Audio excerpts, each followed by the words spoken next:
welcome to this tactical analysis of Tottenham Hotspur versus Arsenal. If you enjoy the content, please give it a like. With that, let's get into the analysis. So Tottenham played in a 2-4 when building out the back, as well as also if they managed possession in the midfield.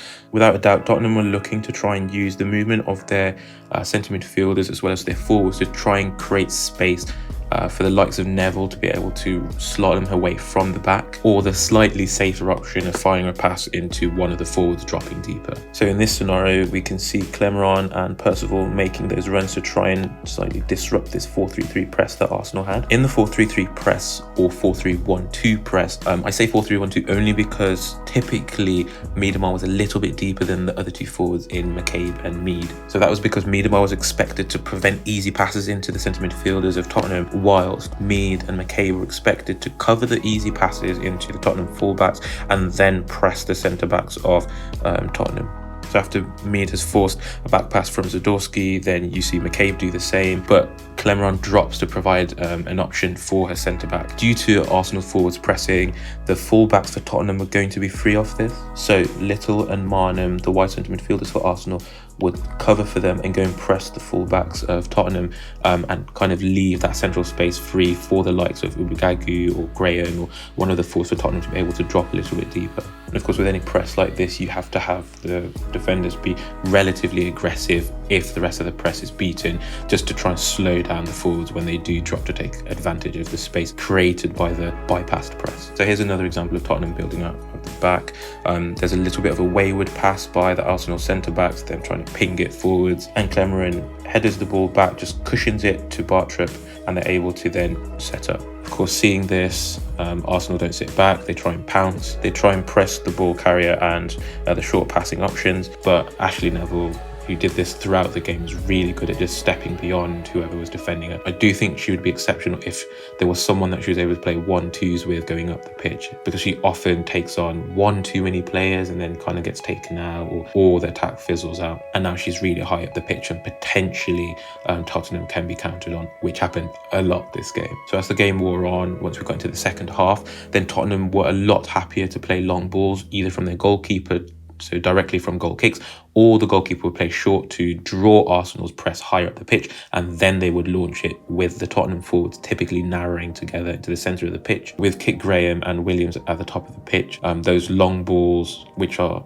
low probability means of progressing the ball, they actually got a lot more out of it than one would expect. Probably helped out by the fact that Ubagagu and Simon, so the wide players, were also relatively narrow too, more so Ubagagu than Simon, because Tottenham's objectives seem to be have Simon cross the ball in with Kit Graham, Williams and Ubagagu in the box as options, and one of Percival or Clemeron supporting. So as mentioned, Tottenham typically set up in a 2-4 deep, so we're thinking of the two centre backs, and then typically your full backs were holding the width, with your centre midfielders having kind of like diverting runs to try and create channels where you could have passes fired into forwards who dropped to take advantage of those spaces. Arsenal initially had that 4-3-3 or 4-3-1-2, as we said, with Miedema a little bit deeper. However, as Tottenham preferred to play the long balls as the game wore on, then Arsenal moves to a little bit more of a 4-4-2, with Little pushing into that second centre forward position. Tottenham have played it short here, but mostly just as bait to draw the Arsenal forwards and midfielders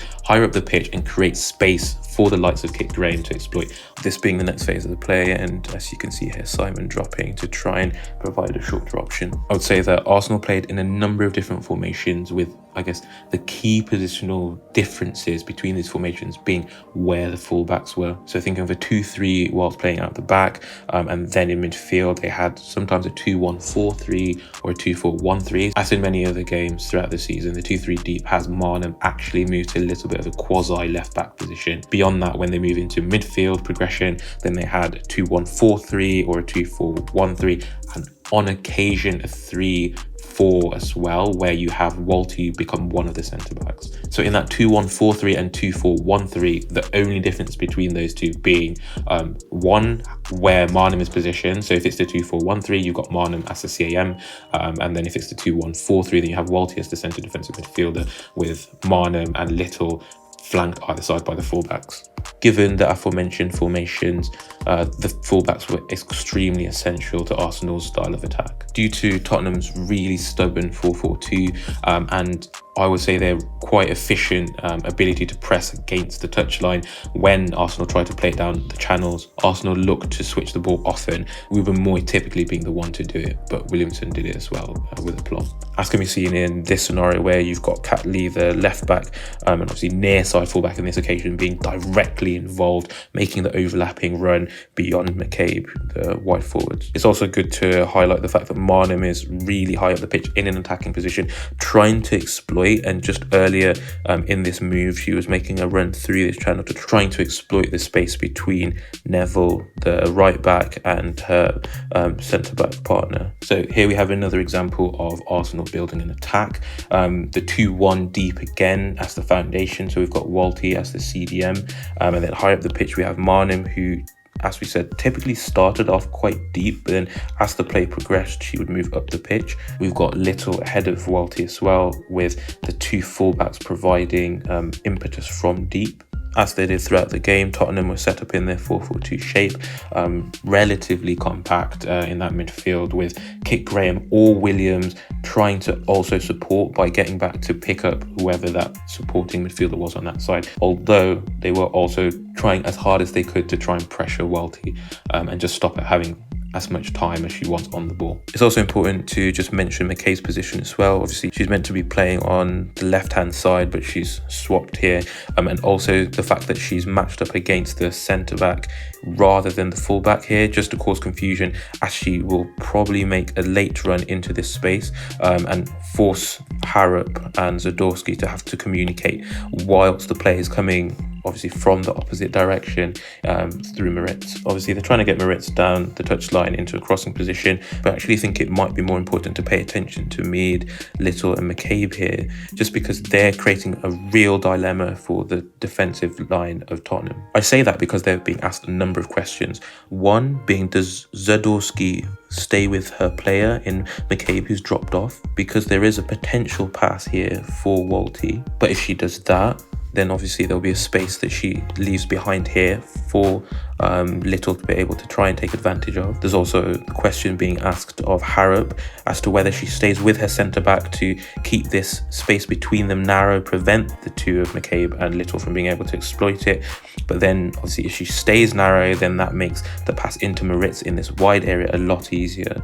Whilst also Marnham here was posing a question in that she initially actually started closer to the box, but she dropped off to force Clermont into making a judgment about whether to stay with her and track her dropping, and then potentially allow a lot easier pass into this space here, or obviously drop and then support Percival in just, you know, helping to shield this space. And then eventually you have the ball crossed in by Moritz, with actually Miedemar being far side and totally uninvolved in this play, but she was happy to float, either dropping deeper during earlier parts of the progression, but then obviously she also loves the left hand side, so she was often pushing out to that wing as well. Speaking of players dropping, we have Miedemar again, relatively deep compared to her forward partners in McCabe and Mead. In this play, Harrop was just dispossessed. She kind of ran into a little bit of a blockade. Arsenal are then able to try and spring a counter-attack. Of course, your forward's quite deep, but Arsenal tried to do this throughout the game, where Tottenham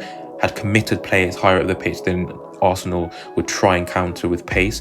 Sometimes if Mead was actually higher up the pitch, they would sometimes just hit it long and try and get the ball in behind early and see if Miedemar could stretch them in behind. Quick summary of Tottenham's defence in general: they tried to prevent Walty from having time with the ball. They tried to keep a compact 4-4-2 that engaged at the halfway, with one midfielders being responsible for tracking their fullbacks. The Tottenham defenders were aggressive at trying to intercept whenever possible, especially Neville. In the second half, after relying on their own stubborn defence, but then also a little bit of luck, they were able to take their chance when it came, and then they sat back quite a lot. Whilst Arsenal were going to push more people forwards, I think Tottenham maybe exacerbated exacerbated the amount of pressure they came under by the numerous clearances they made rather than attempted long passes. The diligence of the wide midfielders for Tottenham, so thinking Ubagagu, Simon, Addison, Rhianne, when they came on as well, was really great. But the fact that they track their fullbacks as far as they did often expose that centre of the pitch and allow the likes of Nobs and Iwabuchi, when they came on later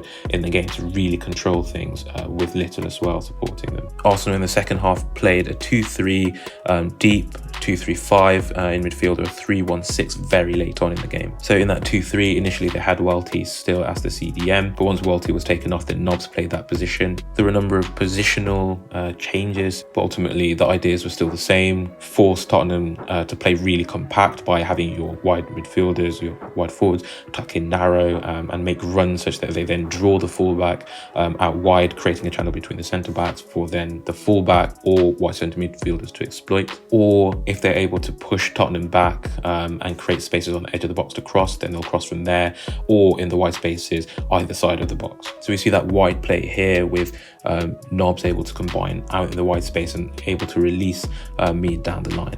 As mentioned earlier, some of Tottenham's defenders were really aggressive. We have that here with Neville. She actually takes out the Arsenal player, but Arsenal able to play on. Unfortunately, the ref takes it back despite them getting into a really advantageous position, with not only the near side fullback but also the far side fullback and your forwards, other than of course your forward that got clattered, able to try and support this attack. Other than that, I would just mention that Iwabuchi had the license to float, as well as also Little and Nobs, whereas Nikita Paris was a lot more of a right winger or right forward, and she would try and get in the box to try and support and provide numbers with Miedemar. Okay, so with that, thank you for watching. If you've enjoyed the content, please give us a like, and if there's a game you'd like us to analyse, please leave it in the comments down below. With that, we're out.